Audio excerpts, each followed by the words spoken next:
शूर्पणखा रावण के बहनी, दुष्ट हृदय दारुण जस अहिनी। एक सरपड़ी की जो स्थिति होती है वही शूर्पणखा की है। अहिनी सरपड़ी को कहते हैं, जो अपने अंदर अपने हृदय में विष भर कर रखी हो, जहर जिसके अंदर भरा हो,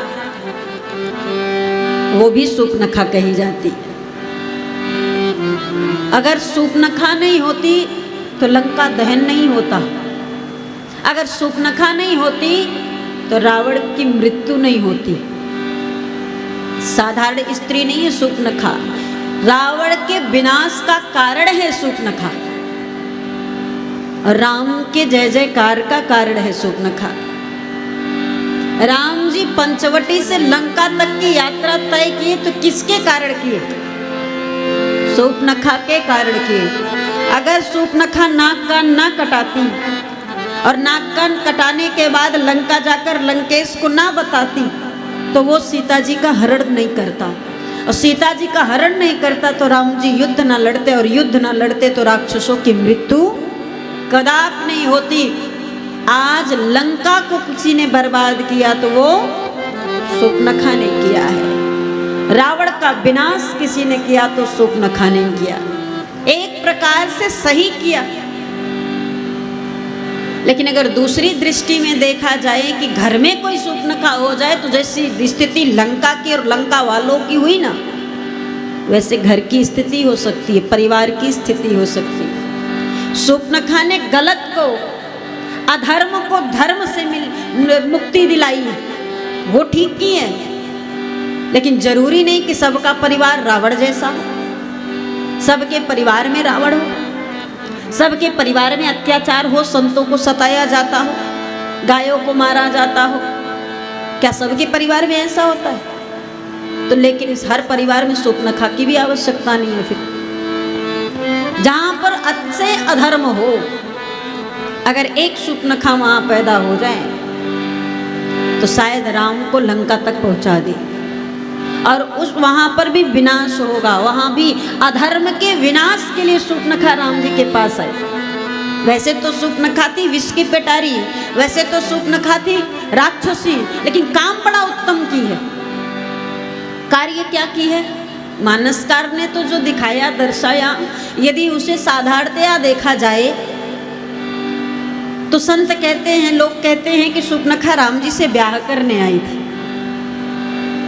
ब्याह का प्रस्ताव रखती है, राम जी जानकी जी की तरफ दिखाकर कहते, सेतहि चितई कही प्रभु बात, मैं विवाहित हूँ, शादीशुदा हूँ, मैं ब्याह नहीं कर सकता। वहां कुमार मोर लघु भ्राता, लक्ष्मण से कर लो जाकर के। अगर ब्याह ही करना होता तो राम लक्ष्मण, लक्ष्मण राम के पास थोड़ी ना दौड़ती। भाई स्त्री को एक ही पसंद आता, दो थोड़ी ना आते, पसंद तो एक ही आता। जिससे करना है वो हट पूर्वक उसी के पास रह जाती। करूंगी तो आपसे ही करूंगी, ना तो ना करूंगी। अब ये थोड़ी ना कि एक ने मना कर दिया, चलो जाओ उनसे कर लो, कह दिया तो जाके कर लेंगे क्या? कोई करेगा? ऐसे ब्याह होता है? लेकिन शूर्पणखा को तो ब्याह नहीं करना था, वो तो सिर्फ लीला कर रही थी, अभिनय कर रही थी। उसे ब्याह करने की नियत से भगवान के पास आई ही नहीं थी। आई किस लिए थी? शूर्पणखा ने भगवान से पहले कह दिया, प्रभु पहुंचते ही बता दिया कि मैं विवाहित हूँ, मेरा विवाह हुआ है। तुम सम पुरुष न मोह सम नारी। नारी शब्द विवाहित स्त्री के लिए उपयोग किया जाता है। जिसका ब्याह हो जाता उसी को नारी कहते। जिनका ब्याह नहीं हुआ रहता, क्या उन्हें नारी कहकर कभी बुलाते सुना है आपको? वो कुंवारी कही जाती है, बालिकाएं कही जाती, कन्याएं कही जाती है। लेकिन नारी, महिला, स्त्री ये ब्याह के बाद होती है। शूर्पणखा ने पहुंचते ही भगवान के सामने कहा कि तुम सम पुरुष न मोसम नारी, अर्थात आप जान लीजिए कि मैं पहले से शादीशुदा हूं, मेरा ब्याह हुआ है। फिर भगवान के पास प्रस्ताव रखने की बात क्यों आई? शूर्पणखा अपना परिचय भगवान को दी। ब्याह मेरा जिससे हुआ उसका नाम विद्युज्जिह्वा। शूर्पणखा के पति का नाम विद्युज्जिह्वा। और विद्युत जिह्वा का वध रावण के हाथ हुआ है। अब भाई हो या पिता हो, कितना भी सगा हो, कितना भी संबंधी हो, बात जब पति की आवे तो स्त्रियां किसी की नहीं सुनती, सुनती हैं। बड़ा प्रेम मायके से होता है माताओं को, महिलाओं को, भाई से, पिता से, वहां के रहने वाले हर सदस्य से बहुत प्रेम रहता है। लेकिन आपका भाई अगर आपके पति को गाली दे तो क्या आप अपने भाई से संबंध रखेंगी? इतना प्रेम करने के बाद भी पति को यदि बोले तो कोई संबंध नहीं रखती हैं। ये स्त्री के जीवन में पहला स्थान पति का। वो माई का छोड़ देंगी पति के लिए, वो भाई को छोड़ देंगी, पिता को छोड़ देंगी, जो भी अनादर करेगा ये उनके खिलाफ खड़ी हो जाती, विरोध में खड़ी हो जाती है। अपने लिए भले न लड़े लेकिन पति के लिए लड़ जाती है। शूर्पणखा के पति का वध उसके भाई ने किया और अनायास किया, अकारण किया। और एक स्त्री के जीवन में पति ही उसका सब कुछ होता है। उसका श्रृंगार, उसकी खुशी, उसका संसार, सब कुछ पति से ही सजता है। जब पति नहीं रहता तो श्रृंगार भी नहीं रहती है। अब शूर्पणखा ने देखा कि मेरे संसार को उजाड़ने वाला, मेरे श्रृंगार को उजाड़ने वाला कोई और नहीं, मेरा ही अपना भाई। शूर्पणखा को बहुत कष्ट हुआ, किंतु रावण बहुत बलशाली, बहुत पराक्रमी, पद प्रतिष्ठा वाला, और शूर्पणखा उसके सामने बहुत छोटी। जिस रावण से देवता डरते थे, जिस रावण से हर व्यक्ति डरता, नाम भी लेने से डरते थे लोग, उस रावण से शूर्पणखा क्या लड़ पाती? अपने पति का बदला ले पाती? अपने पति के लिए सामने खड़ी हो पाती? वो समझ रही थी कि मेरा सामर्थ्य रावण के सामने खड़ा होने का नहीं है। लेकिन मन ही मन उसने संकल्प किया कि जिस रावण ने मेरे संसार को उजाड़ा, जिस रावण ने मेरा सब कुछ खत्म कर दिया, उसके संसार को उजाड़ने में सबसे महत्वपूर्ण भूमिका हमारी रहेगी। मैं भले ही इसका नहीं कुछ कर सकती, लेकिन कारण मैं ही बनूंगी इसके संसार के उजड़ने का। इस राक्षस जाति के विनाश का कारण मैं बनूंगी, सब तहस नहस कर दूंगी। जिस तरह से हमारे जीवन को वीरान कर दिया रावण ने, ऐसे ही इसकी पूरी लंका को वीरान कर दूंगी।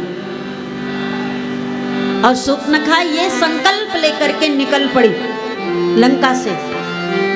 लंका से बाहर निकल पड़ी, और ये विचार करके निकली है, संकल्प लेकर निकली है। तो जा कहाँ रही है? तीनों लोकों में घूमती रही शूर्पणखा। कोई ऐसा स्थान नहीं जहां ना गई हो। किस लिए? ऐसे व्यक्ति की खोज में, ऐसे देवता के खोज में कोई ऐसा मिले जो मेरे जैसा रावण से प्रतिशोध लेना चाहता हो, विरोधी हो रावण का, रावण से डरता ना हो, रावण से युद्ध करना चाहता हो, रावण का विनाश चाहता हो, लंका का विनाश चाहता हो, राक्षस जाति का विनाश चाहता हो। ऐसा कोई मिले तो सही।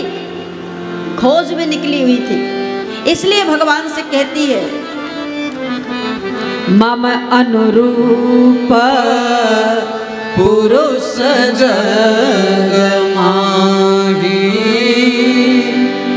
देखे खोजी लोकति नाही। मेरे अनुरूप, जैसी क्षमता मेरी, जैसा सामर्थ्य मेरा, जैसी विचारधारा मेरी, ऐसी विचारधारा को धारण करने वाला तीनों लोगों में कोई नहीं मिला। जिसके सामने रावण का नाम लो वो कांपने लगता है। अकेले लड़ नहीं सकती थी, मुझे कोई साथ में चाहिए रावण के विनाश के लिए। मुझ जैसा सोचने वाला, मुझ जैसे विचारधारा रावण के प्रति रखने वाला कोई पुरुष चाहिए था। लेकिन मैंने तीनों लोगों में खोज करके देखा, कोई नहीं मिला। सब डरते हैं, जहाँ चर्चा करो वो डर के मारे कांपने लगते, कोई लड़ने को तैयार नहीं। लेकिन राम जी के पास जब पहुंची, तब राम जी के पास पहुंचने के बाद राम जी को जब देखी तो राम जी को देखने के बाद कहती है, आपको देखकर मन में कुछ बात आई, इसलिए आपके पास आई हूँ, क्योंकि तीनों लोक में मुझे ऐसा कोई नहीं मिला जो रावण के विरोध में खड़ा हो। और आपको देख के मेरे मन में एक आस है कि शायद आप भी हमारी तरह रावण के विरोधी हो, राक्षसों के विरोधी हो। और जिस प्रकार से मैं रावण का विनाश चाहती हूँ, बिल्कुल उसी प्रकार से आप भी विनाश चाहते हो। इसलिए तुम सम पुरुष नमो सम नारी।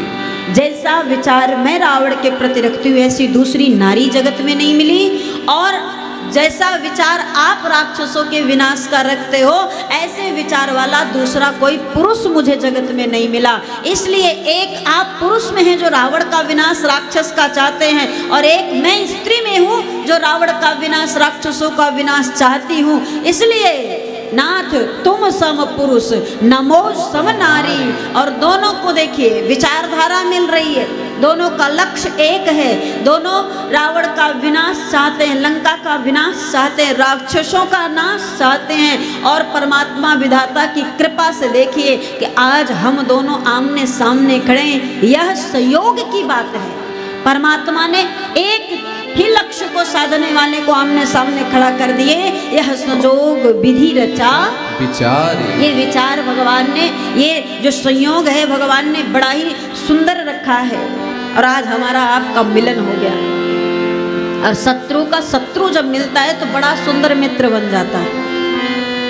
रावण का शत्रु राम जी, रावण के शत्रु शूर्पणखा, ये दोनों शत्रुता रखते हैं उनसे, ये दोनों की शत्रुता रावण से। अब ये दोनों मित्रता कर रहे हैं कि हम दोनों मिलेंगे और मिल करके रावण का विनाश करेंगे। राम जी को भी आवश्यकता थी, सिर्फ शूर्पणखा को ही नहीं थी, सिर्फ शूर्पणखा की ही खोज नहीं है। रावण को मारने के लिए राम भी खोज रहे कारण, क्योंकि रावण अत्याचार करता है, पाप करता है, साधु संत महात्माओं को सताता है, गायों की हत्या करता है, यज्ञ विध्वंस सब कुछ राक्षस करते हैं। लेकिन जब तक व्यक्तिगत दुश्मनी नहीं होगी, हम क्या कर सकते हैं? जैसे आपके पड़ोस का व्यक्ति बहुत अत्याचारी हो, सब पर अत्याचार करता हो, लेकिन आपको कुछ ना बोलता हो, आपको भी बुरा लगता है, वो आदमी ठीक नहीं लगता है, आप भी चाहते हो कि एक थप्पड़ मारे, लेकिन तब तक नहीं मार सकते। वो किसी को भी सताए आप नहीं मार सकते जब तक वो आपके साथ दुर्व्यवहार ना करे। तो राम जी देखते हैं कि सबको सताता है, बड़ा अत्याचार कर रहा, पाप कर रहा, सारे राक्षस पाप कर रहे हैं, लेकिन व्यक्तिगत मुझसे तो पहले दुश्मनी कोई हो, कोई कारण तो मिले कि लंका जाकर उसे मारूं या राक्षसों को मारूं। अकारण जाकर के साधु संतों की सेवा के लिए मार दूंगा तो लोग यही कहेंगे, राम जी आपका क्या रावण बिगाड़ा था, रावण ने आपका क्या बिगाड़ा था जो आप रावण को मारे? जिसका बिगाड़ा था वो मारते तो समझ में आता, आपने क्यों मारा? इसलिए राम जी प्रतीक्षा कर रहे हैं कि कोई ऐसा मिले, कोई ऐसा कारण बने जिसके कारण मैं लंकेश तक पहुंचूं, जिसके कारण मैं राक्षसों को मारूं। कोई कारण होना चाहिए। आज वही कारण शूर्पणखा बनकर पंचवटी में राम जी से मिल रही, और राम जी को प्राप्त करके शूर्पणखा भी संतुष्ट हुई। अच्छा, अभी उस दुश्मनी बढ़े कैसे? मिलने मात्र से तो दुश्मनी नहीं बढ़ेगी कि शूर्पणखा की दुश्मनी है। शूर्पणखा ने आकर राम जी के सामने कह दिया कि रावण मेरा शत्रु है, रावण ने मेरे साथ ऐसा किया है। अब इसके लिए भी राम जी नहीं जाकर लड़ सकते, रावण को आना पड़ेगा पहले। या शूर्पणखा के कारण राम जी नहीं, साधु संतों को मान रहे हैं, सता रहे, नहीं लड़ सके, नहीं जा रहे, तो शूर्पणखा के पति का बदला राम जी क्यों लेंगे? तो शूर्पणखा ने कहा आप चिंता मत करिए, वो आपके साथ अहित करेगा, आपके साथ बैर भाव करेगा, आपसे वो शत्रुता करेगा, तब तो मारेंगे ना। राम जी बोले मारेंगे, तब मारेंगे। इसीलिए शूर्पणखा ने अपना नाक कान कटा लिया कि मैं रावण की बहन हूँ, और जब नाक कान कटाकर लंका जाऊंगी तो ये मेरी ही नाक कान नहीं, रावण की भी नाक कान कट रही है, उसकी भी इज्जत जा रही है कि उसकी बहन का कोई नाक कान काट लिया, और वो अहंकारी अभिमानी है, उससे ये बात सहन नहीं होगी। आज इसीलिए शूर्पणखा अपने नाक कान को कटाई है राम जी के पास आकर, कि सौंदर्य को, सुंदरता को लेकर करूंगी भी क्या? हमारे पास हमारे पति नहीं है, और पति के बिना श्रृंगार किस काम का महाराज? इसलिए शूर्पणखा अपने सौंदर्य को बिगाड़ दी, और महाराज नाक कान कटा करके लंका जा रही है।